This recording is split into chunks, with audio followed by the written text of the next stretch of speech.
NEET का एक simple सा फंडा है, कोई आपको सिलेक्शन से नहीं रोक सकता। लेकिन क्या है ना कि इतना बेहतरीन कोचिंग का माया जाल फैल चुका है ना, टीचिंग एक आर्ट है। और उसके बाद जब लड़का फेल होता है बेचारा, जब तो खैर बातें अलग, इंडिया लेवल की चीज हो जाती है। अच्छा, उसमें एम्स में ईमानदारी के एक रीजन भी है ना। आप समझिए, एक अगर नॉर्मल आप MBBS बनते हैं तो 1 करोड़ रुपया लगता है, 5 से 6 साल लगता है। उसमें इंटर्नशिप लेके लंबा टाइम लग जाता है। उसमें 6 साल में आपको 1 करोड़ रुपया लगता है, बाहर से कहीं करते हैं। एम्स में 5,000। आप अंतर देख रहे हैं। एम्स में अगर आप करते हैं 5,000 में खत्म। उसमें आपको हॉस्टल देगा, खाना पीना, ग्राउंड वगैरह बहुत बड़ा। एम्स हॉस्पिटल में वो गांव बस जाता है, इतना बड़ा होता है, बहुत बड़ा। अब प्राइवेट हॉस्पिटल करेंगे कितना लगेगा? 1 करोड़। तो उनका भी कहना है ना डॉक्टरों का कि सर जी खेत बेच के हम लोग पढ़े हैं, लोग खेत बनाएंगे नहीं।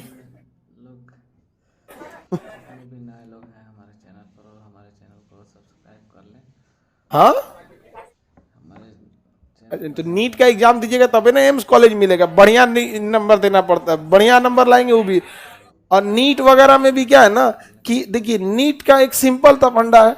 अगर आपकी NCERT कंप्लीट है तो कोई आपको सिलेक्शन से नहीं रोक सकता है, अगर NCERT कंप्लीट है तो। लेकिन क्या है ना कि इतना बेहतरीन कोचिंग का माया जाल फैल चुका है ना नीट में कि एडमिशन लेने जाइएगा तो हर एक कोचिंग वाला अपना एक नेक्सस बना के रख लिया है कि हमें बताना ही नहीं कि इसे कौन टीचर पढ़ाएगा। आप 2 लाख रुपया दे दीजिएगा नीट में, 1 लाख रुपया दीजिए, उनकी फीस सबसे ज्यादा है। समझ में आ गया? UPSC वालों की तो हम खटिया खड़ा कर दिए यहाँ पे। दिल्ली में सब हमको ना ऐसा घुसी आता है ना कि आदमी आ गया यहाँ पे, एकरा तो नहीं चाहिए पैसा, हम लोग को कहीं नहीं कमाने देता है आदमी। नहीं समझे? तो अब वो लोग नहीं पढ़ाता। अब कैसे फीस लिखता है दिल्ली में पता है? 1.5 लाख फीस, 70% ऑफ।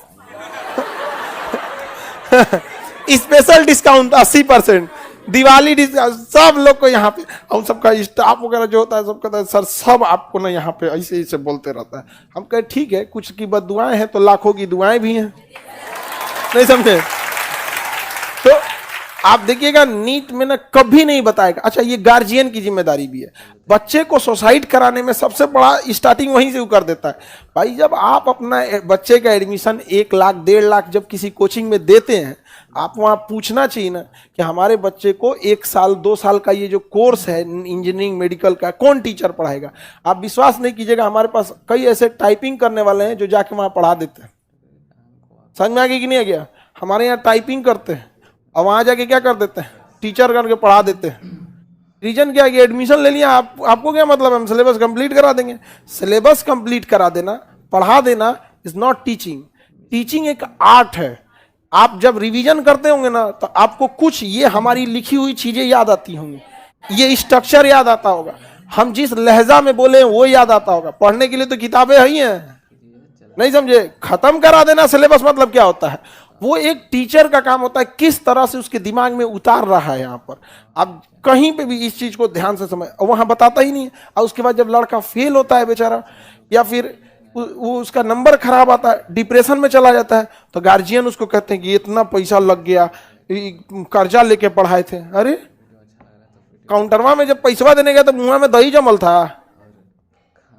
हाँ, जब आप गार्जियन हो के अधिकार नहीं ले सके तो आपका बेटा इंटर में पढ़ रहा है, इंजीनियरिंग मेडिकल वाला, क्या अधिकार मांगेगा? वहां खड़ा होकर पूछना चाहिए पूरा 2 साल का बताइए किस टीचर को पहले लगाएंगे या बाद में लगाएंगे, आप डिसाइड कीजिएगा।